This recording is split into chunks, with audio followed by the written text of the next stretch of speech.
Hello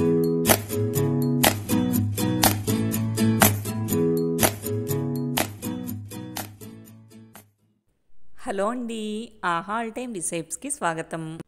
మనందరం బయట షాపుల్లో దొరికే నిమ్మ సోడాని తాగుతుంటాం కదండి. 4 రకాల ఫ్లేవర్స్లో నిమ్మ సోడాలని బయట కొన్న టేస్ట్ వచ్చేలా ఇంట్లోనే ఎలా తయారు చేసుకోవచ్చో ఈరోజు వీడియోలో చూద్దాం. ముందుగా సాల్ట్ లెమన్ సోడాకి ఒక గ్లాస్లో ఒక నిమ్మకాయ రసం తీసుకోవాలి. దానిలో పావు టీ స్పూన్ సాల్ట్ వేసుకొని బాగా కలుపుకోవాలి. దానిలో మీకు కావలసినంత కూలింగ్ కోసం ఐస్ క్యూబ్స్ వేసుకోవాలి. నేను ఇక్కడ 5 ఐస్ క్యూబ్స్ వేసుకున్నాను. గార్నిష్ కోసం ఇలా స్లైస్లా కట్ చేసుకున్న నిమ్మకాయ వేసుకున్నాను.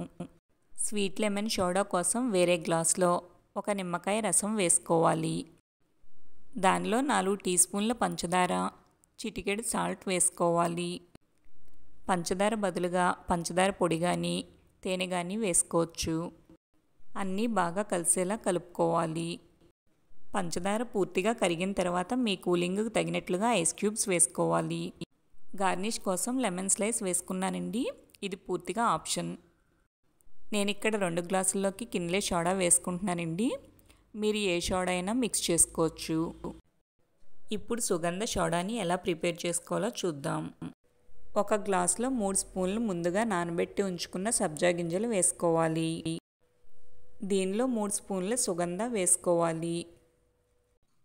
దీనిలోనే షుగర్ ఉంటుంది కాబట్టి విడిగా షుగర్ యాడ్ చేయనవసరం లేదు. దీనిలో సగం నిమ్మకాయ రసం అంటే ఒక చెక్క నిమ్మరసం వేసుకోవాలి.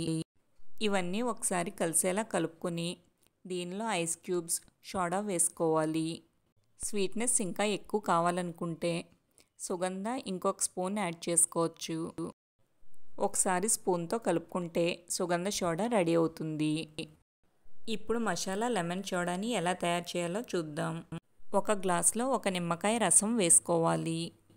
1 స్పూన్ పంచదార కానీ పంచదార పొడి కానీ తేనె కానీ వేసుకోవాలి. దీనిలో పావు స్పూన్ సాల్ట్, పావు స్పూన్ బ్లాక్ సాల్ట్, పావు స్పూన్ జీరా పొడి, పావు స్పూన్ చాట్ మసాలా పొడి, 5 నుంచి 6 పుదీనా ఆకులు వేసుకోవాలి. వీటన్నింటినీ 1 స్పూన్తో బాగా కలుపుకొని దానిలో ఐస్ క్యూబ్స్, సోడా వేసుకోవాలి. ఒకసారి స్పూన్తో కలుపుకుంటే మసాలా లెమన్ సోడా రెడీ అవుతుంది. సింపుల్గా చేసుకోగలిగే ఈ సోడాని మీరు కూడా ఒకసారి ట్రై చేసి చూసి ఎలా వచ్చిందో కామెంట్స్లో తెలపండి.